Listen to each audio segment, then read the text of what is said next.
हाय दोस्तों, मैं मोहन और स्वागत है आपका लर्निंग सिनोलॉजी में। आने वाले कुछ दिनों में बहुत सारे कॉम्पिटिटिव एग्जाम्स होने वाले हैं, जैसे कि SSC CGL, CHSL, NDA, CDS और ऐसे कई सारे।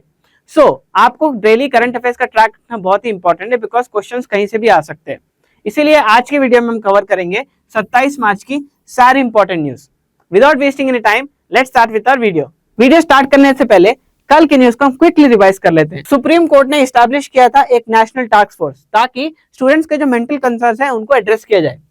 इंडोनेशिया बनी है newest member of new development bank. Indian navy ने लॉन्च किया है उसका सेकंड स्टेल्थ फ्रिगेट, जिसका नाम है तवस्या। अजय सेठ इंडिया के नए फाइनेंस सेक्रेटरी बने हैं। और लास्ट में आर के श्रीराम कुमार को कर्नाटिक म्यूजिक का सबसे हाईएस्ट ऑनर माना जाने वाला संगीता कलानिधि अवार्ड दिया गया। लोकसभा ने पास की है त्रिभुवन सहकारी बिल 2025।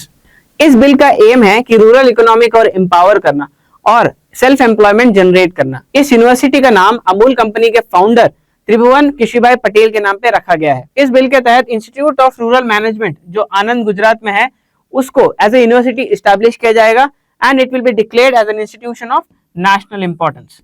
इंडिया और सिंगापुर ने एक लेटर ऑफ इंटेंट साइन किया है। ये लेटर ऑफ इंटेंट साइन हुआ है to collaborate in the green and digital shipping corridor GDSC in the upcoming Singapore maritime week. अब ये GDSC क्या है? GDSC एक इनिशिएटिव है which aims to address the concerns, environmental concerns during this shipping process. इसका objective है कि जो भी हमारे ग्रीन हाउस गैस एमिशंस होते हैं, GHG एमिशंस, उसको नियर अबाउट जीरो लेवल तक लेके आना है और ऐसे टेक्नोलॉजीज को डेवलप करना है जो इनको जीरो तक लेके आ सकते हैं। DRDO और इंडियन नेवी ने मिलकर सक्सेसफुली टेस्ट किया है VLSRSAM का। VLSRSAM का मतलब होता है vertically launch short range surface to air missile. इसे डिजाइन और डेवलप किया है DRDO ने। और अगर मैं सरफेस टू एयर मिसाइल की बात करूं तो यहां से बहुत सारे क्वेश्चन आ सकते हैं। जैसे आपको पूछा जा सकता है कि इंडिया के पास अभी प्रेजेंटली कौन सा सरफेस टू एयर मिसाइल है। जैसे इंडिया के पास आकाश है, इंडिया के पास बराक है। अपार्ट फ्रॉम दैट उनकी रेंज आपको पूछी जा सकती है। अगर वो इंडिजिनियसली डेवलप्ड है देन इट इज ओके। अगर वो किसी और कंट्री से प्रोक्योर किए गए हैं तो उनका कंट्री का नाम पूछा जाएगा। ऐसे सारे इन्फॉर्मेशन को आपको कनेक्ट करना होगा ताकि आप फुल्ली कंप्लीट रहे एग्जाम के लिए। अगर आप एक ऐसे एस्पिरेंट है जो CLAT UG, MHCT, DULLB, ALET और ऐसे कई सारे लॉ एंट्रेंस एग्जाम्स को टारगेट कर रहे हैं और आप ये भी जानना चाहते हैं कि ये जो daily current affairs, monthly current affairs हम देख रहे हैं वो एग्जाम में कैसे आते हैं, किस पैटर्न में आते हैं और उसके लिए अच्छे से कैसे प्रिपेयर करें, उसके लिए आप चेकआउट कर सकते हैं हमारा करंट अफेयर्स और लॉ एंट्रेंस एग्जाम्स का कोर्स, जिसका लिंक आपको डिस्क्रिप्शन में दिया हुआ है। इंडिया के सुनील कुमार ने जीत लिया है एशियन रेसलिंग चैंपियनशिप 2025। इस टूर्नामेंट को होस्ट कर रही थी जॉर्डन। और सबसे इंपॉर्टेंट चीज जो बहुत सारे लोग नेग्लेक्ट कर देते हैं और जहां से मेजर क्वेश्चंस आते हैं रेसलिंग वाले, इट इज ये किस कैटेगरी में जीते। ये जीते 87 किलो ग्रेको रोमन कैटेगरी में। यहां से और भी सारे क्वेश्चंस आ सकते हैं, जैसे कि Asian wrestling championship first time कहां पे हुआ, ये कौन से ईयर में हुआ, अभी नेक्स्ट एडिशन कहां होगा या फिर पिछला एडिशन कहां हुआ था। ऐसे सारे क्वेश्चंस आपको यहाँ से मिल सकते हैं। क्या आपको पता है कि दुनिया में सबसे ज्यादा दूध कौन प्रोड्यूस करता है? जी हाँ, ये हमारा भारत। हमारे देश के एनिमल हस्बेंड्री और डेयरिंग के यूनियन मिनिस्टर राजीव रंजन सिंह ने लोकसभा में एक अनाउंसमेंट की है। उन्होंने कहा है the country is aiming to increase the milk production to 300 MMT in the next 5 years। अब MMT का मतलब होता है मिलियन मेट्रिक टन्स। अब ये जो टारगेट सेट किया है, इससे फायदे क्या क्या होंगे? हम और ज्यादा एम्प्लॉयमेंट जनरेट करेंगे। दूसरा, इंडिया की जो GDP है उसमें डेयरी इंडस्ट्री का कंट्रीब्यूशन और ज्यादा रहेगा।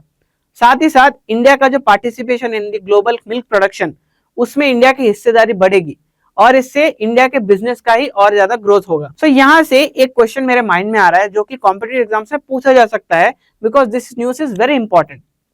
ये क्वेश्चन है, राष्ट्रीय गोकुल मिशन कौन से साल में लॉन्च हुआ था? राष्ट्रीय गोकुल मिशन एक इनिशिएटिव है जिसे लॉन्च किया गया था to improve the quality of the milk production in the country. हमें कमेंट सेक्शन में जरूर बताएं कि ये मिशन कब स्टार्ट हुआ था। इंडिया के मेंस रीगो टीम ने देश में हो रहे सीपक टैक्रो वर्ल्ड कप में हिस्ट्री क्रिएट की है।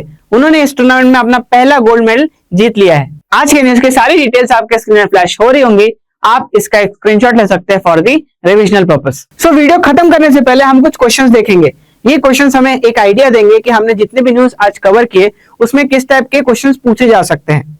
साथ ही साथ मैं आपको ये बताते चलूं कि हम कोई एक स्टूडेंट को हमारा monthly current affairs compendium free में देने वाले हैं, जो भी इन क्वेश्चंस का सही आंसर देंगे और over a period of time consistent रहेंगे। So without wasting any time let's start with our questions. पहला क्वेश्चन है the missile Astra is a type of dash missile. यहाँ पे 4 ऑप्शंस दिए हैं, surface to air to air, surface to surface and air to surface.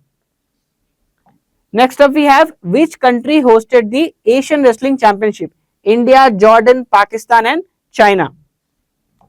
And the last question is the first edition of Sepak Takraw World Cup was held in the year dash. 2011 में हुआ, 10 में हुआ, 9 में हुआ या 8 में हुआ। So इन तीनों क्वेश्चंस के आंसर आपको कमेंट सेक्शन में लिख के बताने हैं। So that's all for today. आपको वीडियो कैसा लगा आप हमें कमेंट सेक्शन में जरूर बताएं। Till then stay tuned for the next video and keep watching. Bye.